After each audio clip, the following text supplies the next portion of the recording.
होगा। रांची में क्या होता है, कोई भी मुद्दा पर तुरंत जो है कि हर दिन प्रेस कॉन्फ्रेंस। कहाँ चले गए प्रेस कॉन्फ्रेंस करने वाले? क्या आरएसएस प्रमुख मोहन भागवत के खिलाफ जुबान नहीं खुल रही है?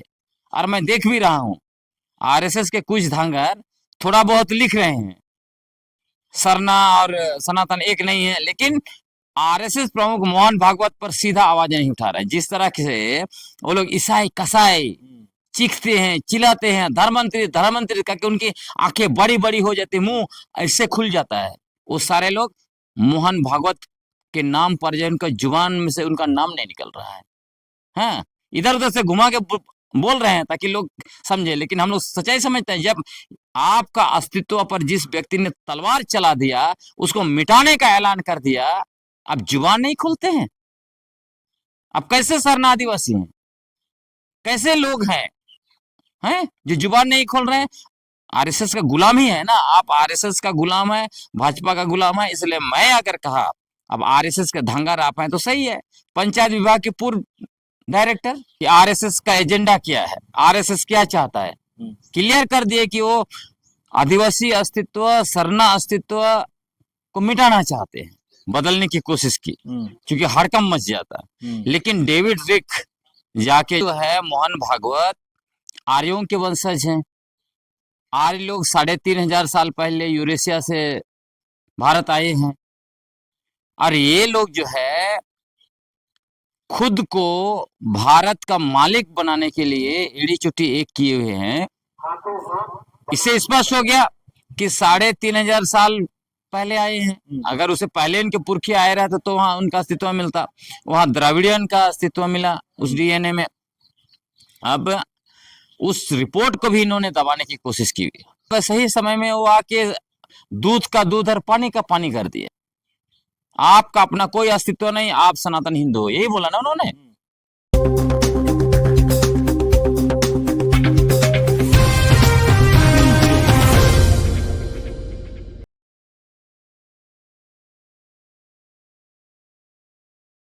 नमस्कार, जोहार। आप देख रहे हैं झारखंड स्वतंत्र खबर। हमारे साथ सामाजिक कार्यकर्ता, बुद्धिजीवी, लेखक गलक्सन डुंगडुंग हैं, और हम लोग एक अहम मुद्दे पर बात करेंगे कि आरएसएस के प्रमुख मोहन भागवत का एक बयान आया है। वो बोले हैं कि आदिवासी समाज और हिंदू समाज एक ही है। तो हम जानते हैं गलक्सन दास से कि उनके बयान को कैसे देख रहे हैं। जोहार। जोहार। कैसे देख रहे हैं आरएसएस प्रमुख मोहन भागवत का जो बयान है कि आदिवासी समाज और हिंदू समाज एक ही? यह बयान जो है उसका मैं पुरजोर भर्त्सना करता हूं। इसलिए भर्त्सना करता हूं कि आरएसएस प्रमुख कौन होते हैं? कोई समुदाय को हिंदू घोषित करने वाले। हमारे पुरखों ने या आदिवासी समुदाय का कोई भी व्यक्ति ने कोई भी धर्म का लोग को या जाति के लोग को, समुदाय के लोग को कभी कुछ नहीं कहा। आपको किसने ठिका दे दिया है? ये जो है मोहन भागवत आर्यों के वंशज हैं। आर्य लोग 3500 साल पहले यूरेशिया से भारत आए हैं, और ये लोग जो है खुद को भारत का मालिक बनाने के लिए एड़ी चोटी एक किए हुए हैं। इसीलिए ये सब तमाशा जो है कि किया जा रहा है। मैं आपको बताना चाहता हूं, जब इतिहास लिखा गया और नेहरू ने भी अपनी पुस्तक डिस्कवरी ऑफ इंडिया में लिख दिया कि आर्य लोग बाहर से आए थे, तब इन लोगों को बहुत तकलीफ हो गया। इसलिए नेहरू से भी लोग नफरत करते हैं। उसके अलावा विशेष रूप से मैकमुलर, जिन्होंने सबसे पहले हिस्ट्री लिखा भारत का, उनको यह बोल के निशाना लगाया कि वो अंग्रेज थे, इसीलिए उन्होंने हम लोगों को आपस में लड़वाने के लिए इस तरह का झूठा इतिहास लिख के बताया कि आर्य लोग बाहर से आए थे। लेकिन अभी 3 डीएनए रिपोर्ट ने सब कुछ को स्पष्ट कर दिया। दूध का दूध और पानी का पानी हो गया। 2018, 2019 और 2024। 2018 का डीएनए रिपोर्ट है, जिसमें दुनिया के सबसे बड़े डीएनए साइंटिस्ट डेविड रिक और उनके साथी, बल्कि दुनिया भर के, मतलब लगभग 100 साइंटिस्टों ने मिलकर उस रिपोर्ट को निकाला है और उसमें भारत के बहुत सारे डीएनए साइंटिस्ट उसमें शामिल हैं। उन्होंने यह बताया कि भारत में सबसे पहले आदिवासी रहते थे, हंटर और गैदरर्स, शिकार करने वाले शिकारी लोग, और जो है कि कंदमूल फल फूल चुन करके संग्रह करने वाले संग्रहकर्ता। तो निश्चित तौर पे वो आदिवासी थे, हमारे पुरखे थे। अब उसके बाद दूसरा डीएनए रिपोर्ट रखीगढ़ी का आया, क्योंकि ये जो आर्य लोग दावा करते थे, अभी भी दावा करते हैं कि सिंधु घाटी सभ्यता हमारा है, सिंधु से हिंदू शब्द निकला। तब जो है कि रखीगढ़ी, क्योंकि सिंधु घाटी सभ्यता का सबसे बड़ा इलाका जो है वो है हरियाणा का हिसार जिला में पड़ता है रखीगढ़ी। अब उस रखीगढ़ी में जो पुरातत्व विभाग खोज किया तो उनको जो है कि कोड़ते कोड़ते एक बहुत बड़ा इलाका मिला, कबरगा। अब उस कबर में दफनाए गए लगभग 61 कंकाल थे। उसमें सबसे पुराना कंकाल था 5000 साल, 4.5 से 5000 साल पुराना कंकाल था एक महिला का, और उसके साथ एक बच्चा भी था, और जो है कि एक आदमी का, मतलब एक परिवार का। इस कंकाल में आर्यों का डीएनए R1A1 नहीं मिला, तो इनका तो अस्तित्व ही नहीं है। जब आप सोचिए, इससे स्पष्ट हो गया कि 3500 साल पहले आए हैं। अगर उसे पहले इनके पुरखे आए रहते तो वहां उनका अस्तित्व मिलता, वहां द्रविडियन का अस्तित्व मिला उस डीएनए में। अब उस रिपोर्ट को भी इन्होंने दबाने की कोशिश की, बदलने की कोशिश की, क्योंकि हड़कंप मच जाता। लेकिन डेविड रिक जाके जो है कि आप अमेरिका वापस चले गए, उन्होंने लिख दिया रिपोर्ट। तो बसंत सिंधे जो आरएसएस कैंप के हैं, वो तो दबाने की बहुत कोशिश किया था, लेकिन हुआ नहीं। कैसे करेंगे, क्योंकि डीएनए तो दुनिया का मामला है। और उससे भी बड़ी चीज, तीसरा रिपोर्ट कैलिफोर्निया यूनिवर्सिटी का आया, सैंपल भी जो है कि 2700 का है। और वो रिपोर्ट जो है एक इंडियन डीएनए साइंटिस्ट ही है, हाँ, प्रिया मुजरानी ऐसा कुछ नाम है, उन्होंने निकाला और उन्होंने बता दिया कि यहाँ आदिवासियों का अस्तित्व जो है कि 50,000 साल से पहले था। तो ये निश्चित रूप से ये फिक्स हो गया भी, जो होंगे जो 65,000 साल पहले यहाँ थे। उसके बाद बाकी जो है कि हमारा जो मुंडारी भाषा समूह के लोग आए, जिसको कहा जाता है ऑस्ट्रो एशियाटिक भाषा समूह, उसके बाद द्रविडियन आए, है ना। तो इन तीनों रिपोर्ट से स्पष्ट हो गया, अब इनको कुछ कहने के लिए बचा नहीं। तब इनको डर लग रहा है कि भारत को आखिर हिंदू राष्ट्र कैसे बनाया जाए, क्योंकि भारत को हिंदू राष्ट्र बनाने चाहते हैं, उसमें सबसे बड़ा अड़ंगा आदिवासी लोग हैं। अब डीएनए रिपोर्ट भी सपोर्ट कर दिया कि आदिवासी ही भारत देश के प्रथम निवासी और मालिक हैं। और 5 जनवरी 2011 को सुप्रीम कोर्ट के 2 जजेस, जस्टिस काटजू और ज्ञानसुधा मिश्र, उन्होंने भी उस रिपोर्ट में स्पष्ट कहा कि भारत में जो है कि बाहर से लोग आए हैं और यहाँ जो है कि सबसे पहले रहने वाले आदिवासी हैं, जिनको एसटी या ट्राइब या आदिवासी कहा जाता है। तो रिपोर्ट स्पष्ट हो गया। अब इससे जो है कि इनकी खलबली मच गई। अब इनको लग रहा है कि आदिवासी को जब तक वर्ण और जाति व्यवस्था में नहीं डालेंगे, वो भारत को हिंदू राष्ट्र घोषित करना मुश्किल है। और हिंदू राष्ट्र भी हिंदू राष्ट्र नहीं है। और ये आर्य लोग इतना चालाक है, पहले ये लोग क्या बोलते थे, आर्यावर्त, है ना। फिर उनको डर लग गया, सिर्फ आर्यावर्त बोलेंगे तो हम लोग खाली आर्यों का हो जाएगा। और इसमें तो इतने सारे ओबीसी है, दलित है, जिसको अछूत बोलते हैं लोग, शूद्र बोलते हैं दलित को, आदिवासी को दानव बोलते हैं। ये सारे लोग आने वाले समय में जुट जाएंगे तो क्या होगा। तब जो है इन लोगों ने धीरे धीरे आर्यावर्त को, फिर जो है कि पहले तो वैदिक संस्कृति बोलते थे, है ना, वैदिक धर्म, फिर आर्यावर्त में आ गए, फिर जो है कि हिंदू हिंदुस्तान, उसके उसके बाद सनातन हिंदू, है ना। लेकिन असल में ये हिंदू राष्ट्र नहीं, ये ब्राह्मण राष्ट्र स्थापित करना चाहते हैं।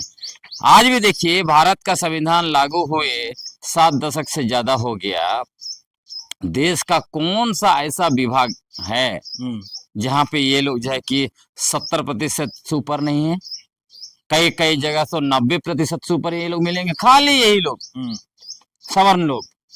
तो ये हिंदू हिंदू सनातन हिंदू बोल के, क्योंकि जब तक आदिवासी दलित और ओबीसी जो 85% है, इनका सपोर्ट जितने नहीं भी लोग मिलेगा, आंदोलन कर रहे हैं देश तब तक भर तो में, दिक्कत है, तो अलग सत्ता में नहीं रह पाएंगे। इनको तो इसीलिए इनका पुतला दहन करना चाहिए, घोषित करने की आवाज कोशिश उठाना करते चाहिए। हैं लेकिन एक कि सवाल भाई है हमारा जो कि अगर मांग है, और आदिवासी ऐसे हिंदू वैसे है न मांग नहीं तो है, फिर भारत मंदिरों के में हम लोग जो आदि शराबी का प्रथम दर्जा क्यों निवासियों नहीं के मिलेगा? वंशज है, वो तो है ही नहीं। आपको मैं बोल रहा हूँ, ये कहते हैं कि सनातन हिंदू और आदिवासी अलग नहीं, और बहुत मार्केबल बात है इस बात, हाँ, वही क्योंकि आपको मैं बताता हूँ कि आज तक हम्म, आरएसएस प्रमुख ने कभी भी आदिवासी शब्द का उपयोग नहीं किया था। हम्म, हाँ, पहली बार आदिवासी और सनातन हिंदू एक है बोलता है। हाँ, पहले क्या बोलते थे? वनवासी। हम्म, क्यों भाई? और इनके सारे संगठन देखिए ना, जो आदिवासियों के लिए इनके जो सारे संगठन काम करते हैं, 1952 में वनवासी कल्याण आश्रम। आपने आदिवासी कल्याण आश्रम क्यों नहीं बनाया? उसके बाद के दिनों 2006 में जनजातीय सुरक्षा मंच, क्यों आपने आदिवासी सुरक्षा मंच नहीं लिखा उसको? उसके बाद आजकल और एक नया संगठन बनाया है, रूढ़ी जन्य सुरक्षा समिति। उसमें आदिवासी शब्द क्यों गायब है? जब देश के 12 करोड़ आदिवासी 9 अगस्त को आदिवासी दिवस मनाते हैं, ये लोग विरोध क्यों करते हैं? क्योंकि इनको आदिवासी शब्द से नफरत है। जैसे ही आदिवासी बोलते हैं, उसे यह पता चल जाता है आदिवासी इस देश के मालिक हैं। इसीलिए विगत 75 वर्षों से राष्ट्रव्यापी अभियान ये लोग चला रहे हैं, आदिवासी शब्द को मिटाने के लिए मिटा नहीं पाए। मरंगम के जयपाल सिंह मुंडा ने कहा हम आदिवासी हैं और हमारे लिए दूसरा शब्द नहीं चाहिए। संविधान से भी आदिवासी शब्द हटाया गया, अबोरिजिनल शब्द हटाया गया, आपको मालूम ही है। जबकि संविधान का मसौदा अनुच्छेद 13(5) में था, है ना, अबोरिजिनल और आदिवासी शब्द, जिसको संशोधन संख्या 491 के द्वारा 1 दिसंबर 1948 को हटा दिया गया।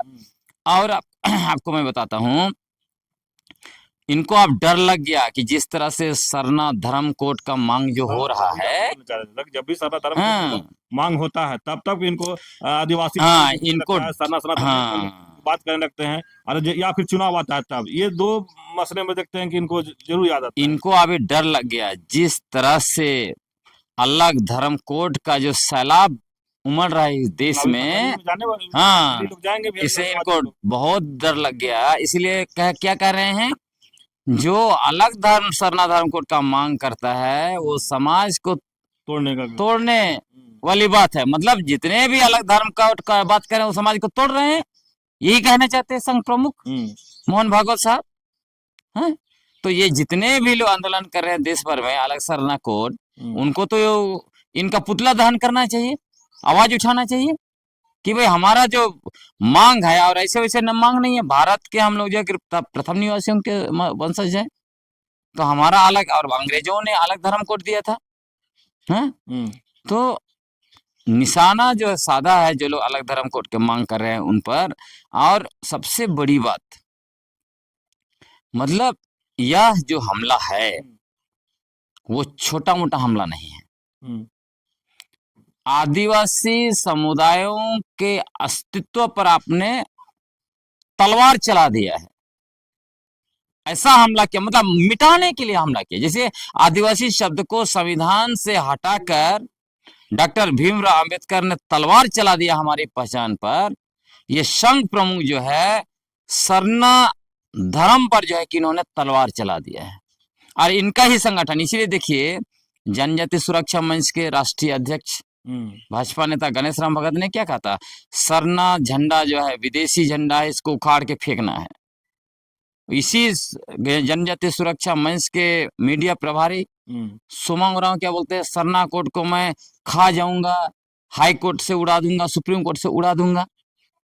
तो ये लोग उसी तरह, इनकी जब सरकार थी 2016 से लेके आपका 19 तक, तब इन्होंने क्या किया था, राज्य भर के सारे शरणस्थल, देसावली, जहरथन, सबको लैंड बैंक में डाल दिए पूंजीपतियों के लिए।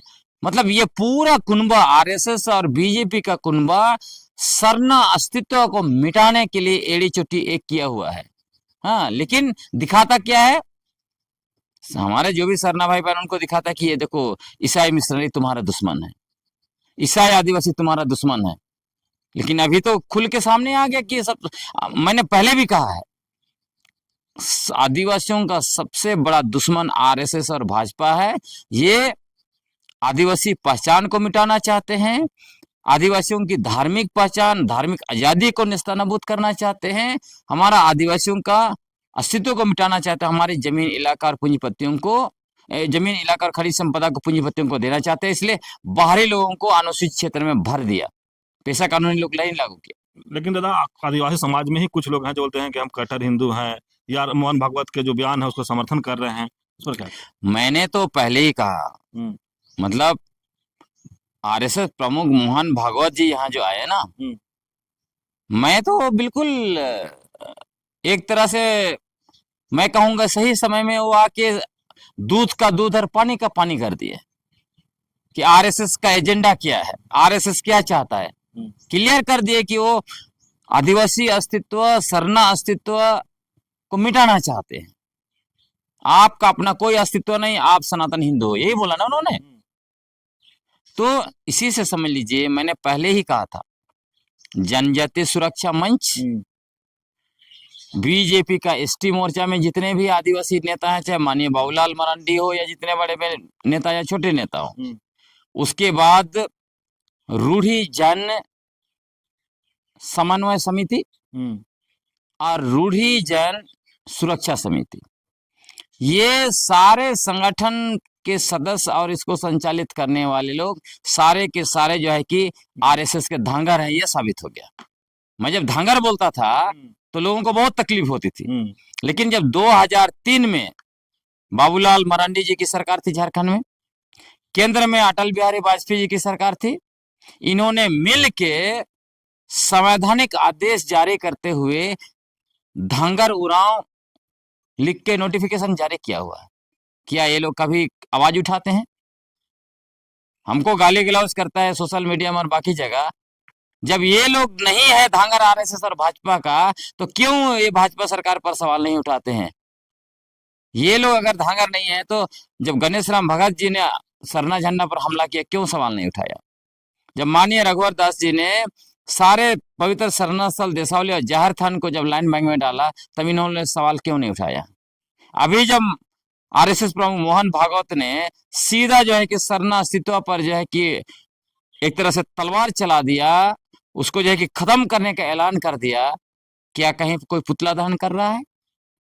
क्या कहीं कोई जो है कि उनके खिलाफ प्रेस कॉन्फ्रेंस कर रहा है? आपने देखा होगा रांची में क्या होता है, कोई भी मुद्दा पर तुरंत जो है कि हर दिन प्रेस कॉन्फ्रेंस। कहाँ चले गए प्रेस कॉन्फ्रेंस करने वाले? क्या आरएसएस प्रमुख मोहन भागवत के खिलाफ जुबान नहीं खुल रही है? और मैं देख भी रहा हूं, आरएसएस के कुछ धांगर थोड़ा बहुत लिख रहे हैं, सरना और सनातन एक नहीं है, लेकिन आरएसएस प्रमुख मोहन भागवत पर सीधा आवाज नहीं उठा रहा है। जिस तरह से वो लोग ईसाई कसाई चीखते हैं, चिल्लाते हैं, धर्ममंत्री धर्ममंत्री करके उनकी आंखें बड़ी बड़ी हो जाती, मुंह ऐसे खुल जाता है, वो सारे लोग मोहन भागवत के नाम पर जो उनका जुबान में से उनका नाम नहीं निकल रहा है, हाँ, इधर उधर से घुमा के बोल रहे हैं ताकि लोग समझे, लेकिन हम लोग सच्चाई समझते हैं। जब आपका अस्तित्व पर जिस व्यक्ति ने तलवार चला दिया, उसको मिटाने का ऐलान कर दिया, अब जुबान नहीं खोलते हैं। अब कैसे सरना आदिवासी हैं, कैसे लोग हैं जो जुबान नहीं खोल रहे हैं? आरएसएस का गुलाम ही है ना आप, आरएसएस का गुलाम है, भाजपा का गुलाम है। इसलिए मैं अगर कहा अब आरएसएस के धांगर आप हैं तो सही है। पंचायत विभाग के पूर्व डायरेक्टर निशा उरांव खूब जो है कि रूढ़ी प्रथा परंपरा, रूढ़ी जान आदिवासी सब कुछ कर रहे थे, कैसे आरएसएस का कैंप में गई? अच्छा, एक अधिकारी भी है, फिर भी अधिकारी भी हैं, और उन्होंने कहा भी कि कार्यकर्ताओं का सम्मेलन, मतलब वो कार्यकर्ता है, इनडायरेक्ट बोल रही है। तो मैंने बहुत पहले कह दिया था, ये जितने भी रूढ़ी जैन आदिवासी, रूढ़ी प्रथा और सरना ईसाई डिलिस्टिंग और धर्मांतरण के नाम पर जो झारखंड में दंगा फैलाए हुए हैं, ये सारे के सारे आरएसएस और भाजपा के धांगर हैं। आरएसएस ने इनको काम दिया हुआ है कि नफरत फैलाओ आदिवासियों के बीच में और बीजेपी के लिए वोट जुगाड़ करो। लेकिन दादा, आप निशा उरांव की बात की है, उनका पिताजी जो है कांग्रेस में वरिष्ठ नेता है, अपने वो आप कह रहे हैं कि आरएसएस और बीजेपी की तरफ ही है, तो क्या आगे का क्या देख रहे हैं? ये सारे लोग स्वार्थी है, ये कहीं ना कहीं जितने भी आप देख रहे हैं ना, सारे के सारे आरएसएस और भाजपा के धांगर हैं। इनको आदिवासी समाज से, सरना समाज से, सरना धर्म से, सरना कोड से, सरना झंडा से, सरना स्थल से, इन सब से इनको कोई लेना देना नहीं है। इनको सिर्फ पद चाहिए। अभी देखिए, माननीय रामेश्वर उरांव जी का आपने नाम लिया, अभी मंत्री पद गया तो उनका वो समाज क्यों हो रहा है, जुबान खुल रहा है। अगर मंत्री बने रहते तो मुंह नहीं खोलते।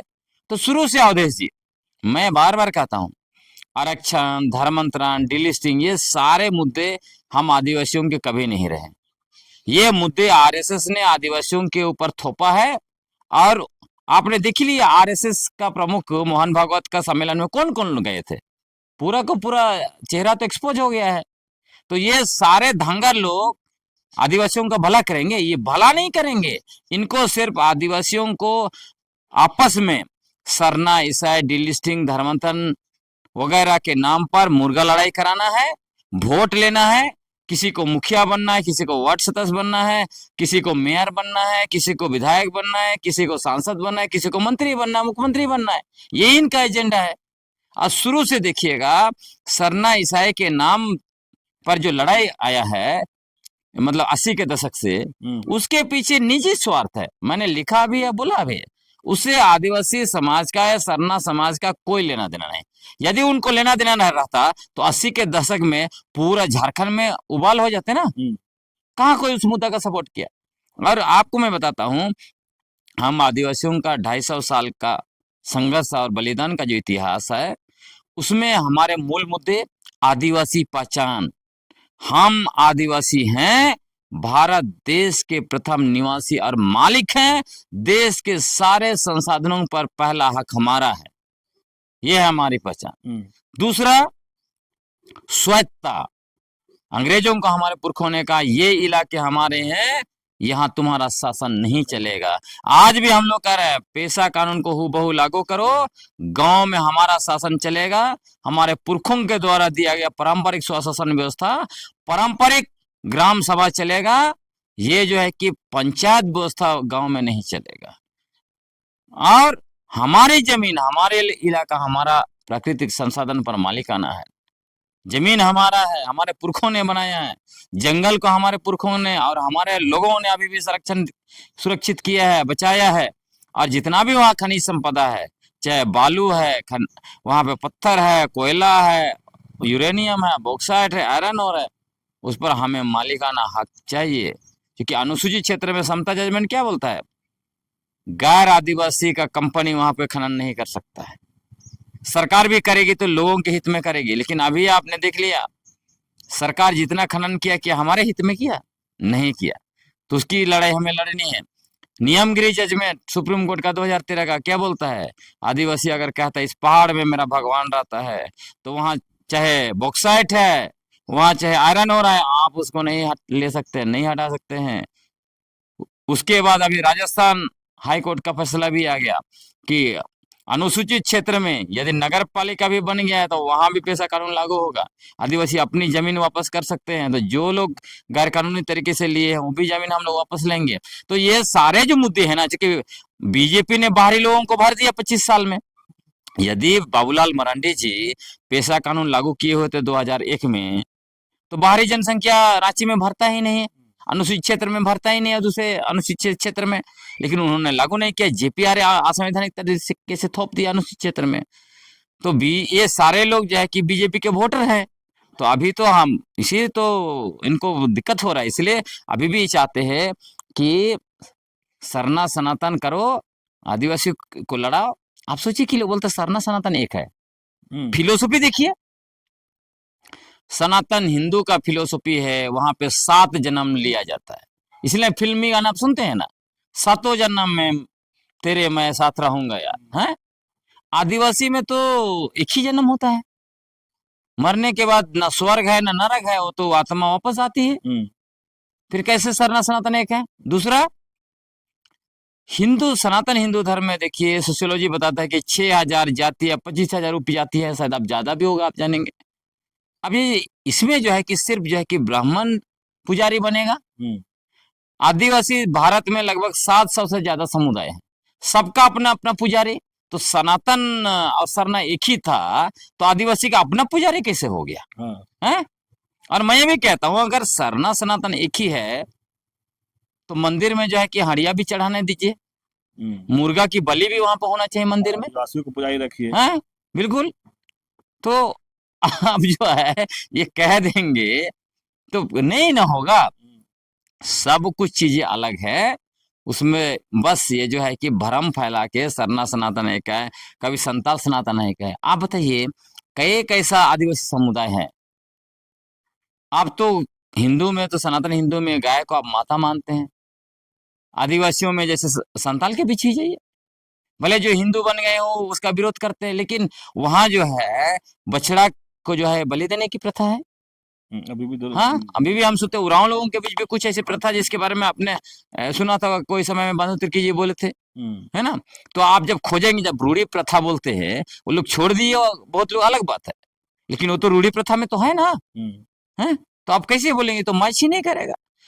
कोई भी चीज जो है वो मैच नहीं कर रहा है, सिर्फ बोलने के लिए जो है कि अब हमारा पुरखा का रूढ़ी प्रथा के अनुसार वो तो हम लोग शव तो दफन करते हैं, हमारे पुरखे जलाते तो नहीं है। कोई चीज मैच करता है? कोई चीज आपका मैच नहीं करता है। और हम आपका जो है, आप जो है कुछ बोलते हैं हम प्राकृतिक, आप क्या प्राकृतिक पूजा करते हैं? 2-4 पेड़ का है पूजा करते हैं। और आदिवासी का तो अवधारणा ही है कि उसका भगवान ही पूरा जंगल में रहता है, उसका सरना स्थल बोलिए, देसावली जहरथन बोलिए, वो जंगल में रहता है। ये अलग बात है कि आजकल टाउन में जो है कि सखुआ का पौधा लगा देते हैं और उसको जहरथन बना देते हैं, देसावली बना देते हैं, सरना स्थल बना देते हैं। ये असल में सरना स्थल नहीं है। उस समय में हमारे पुरखों ने, जब उनके साथ कुछ गांव बसाने के बाद कुछ कुछ अनहोनी होने लगा, तो उन्होंने वहां पे जगह दिया, वही सरना स्थल है प्राकृतिक रूप से। जैसे आप जंगल को नहीं बसा सकते हैं, जंगल लगा सकते हैं क्या? आप पौधा पेड़ लगा सकते हैं, झूड़ बना सकते, पर आप जंगल कभी नहीं लगा सकते। उसी तरह सरना स्थल आप कहीं पे नहीं बना सकते हैं, वो तो बना हुआ है, पहले से पुरखे लोग बना दिए, है ना? तो उसी टाइप का है अवधारणा। तो आपका तो भगवान मंदिर में रहता है, आपका जो है कि आप देखिए, आपके सारे भगवान तो व्यक्ति हैं? और यहाँ तो भगवान व्यक्ति तो है नहीं। हाँ, भगवान भी नहीं मैच कर रहा, कुछ मैच नहीं कर रहा। तो इसलिए सब सब अवधेश जी, मूल रूप से मैं कहूंगा आखिरी में, यह सब बकवास है, लेकिन चिंतनीय विषय यह है, मैं ये देख रहा हूं कि पूर्वी क्षेत्र, झारखंड के पूर्वी क्षेत्र में पुतला दहन किया जा रहा है, पुरजोर विरोध भी किया जा रहा है ना? जैसे आदिवासी छात्र संघ ने भी पुतला दहन किया, सिंगल, हाँ सिंगल ने भी पुतला, सिंगल अभियान ने भी पुतला दहन किया। लेकिन मैं दंग हूं कि रांची में इतना ज्यादा सरना ईसाई के नाम पर चिल्लाने वाले लोग, हाँ धर्ममंत्री धर्ममंत्री जैसे चिल्लाने वाले लोग, ना पुतला दहन कर रहे हैं आरएसएस प्रमुख मोहन भगवत का, ना कोई प्रेस कॉन्फ्रेंस कर रहे हैं। तो ये तो निश्चित रूप से कहना पड़ेगा, ये स्पष्ट हो गया है कि आरएसएस के धांगर राजनीतिक और आर्थिक हितों को साधने के लिए सरना ईसाई करते रहते हैं। यहाँ राजधानी में बैठे हैं, इसलिए झारखंड के हमारे आदिवासी भाई बहन लोग, आप समझ जाइए, अभी दूध का दूध और पानी का पानी हो गया है। हम लोग, हमारा आदिवासी पहचान, हमारा स्वायत्ता, हमारा धार्मिक आजादी, धार्मिक पहचान और जल जंगल जमीन और खनिज संपदा के लिए एकजुट नहीं होंगे तो ये लोग जो है कि हमारा अस्तित्व मिटा देगा। अब कौन कौन लोग आरएसएस और भाजपा के धंगर हैं, आप तो सभी लोग देख लिए हैं। इसलिए कौन सही दिशा आपको दे रहा है, किसके साथ आगे बढ़ना है, यह सब आपको खुद तय करना पड़ेगा।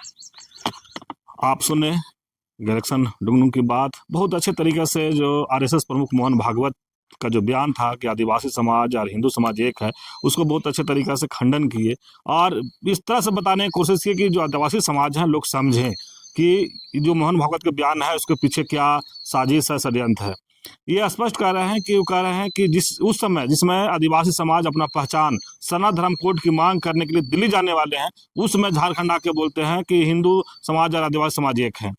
दूसरी बात है, केंद्र में सरकार उनका है। मैंने इस बयान से ऐसा लगता है कि सरना कोड नहीं देने वाले हैं। जिस तरह से आदिवासी समाज में सरना ईसाई करके लगातार बातों को, जैसे आप बोले कि आरएसएस और बीजेपी के जो विंग है वो लगातार ये बात करते रहते हैं, लेकिन जहां आदिवासियों को दिखा के गए कि दूध का दूध और पानी के पानी, उस पर ना कोई प्रेस कॉन्फ्रेंस, ना कोई तमाम मैंने कोई एक्टिविटी नहीं दिख रहा है। जिस तरह से अगर कहें कि सिंगल अभियान के लोग और तमाम लोग उधर पुतला दहन भी कर रहे हैं, लेकिन रांची में खास करके जो लोग हैं अपने को जो कहते हैं कि हम सरना या रूढ़िवादी जो बोलते हैं, वो तमाम लोग चुप हैं, उस पर ही कहीं ना कहीं सवाल खड़ा कर रहे हैं। लेकिन लगातार जिस तरह से आदिवासियों को बांटने की कोशिश सरना ईसाई तमाम चीज जो आरएसएस के प्रमुख बोले, उस पर भी अगर गौर किया जाए तो वही चीज है कि सरना और हिंदू एक कह करके कहीं ना कहीं ये कह रहे हैं कि हिंदू राष्ट्र की ओर हम लोग आगे बढ़ रहे हैं, और मैंने सोच रहे हैं कि अगर आदिवासियों को अगर हिंदू में साबित कर दे तो हिंदू राष्ट्र घोषित कर सकते हैं। लेकिन आदिवासी समाज अब सब जागृत हैं, शायद इस बात को समझ रहे हैं कि मोहन भागवत किस लिए बयान दिए हैं। तो इस तरह खबर को देखने के लिए आप झारखंड स्वतंत्र खबर जुड़े रहिए। जोहार, नमस्कार।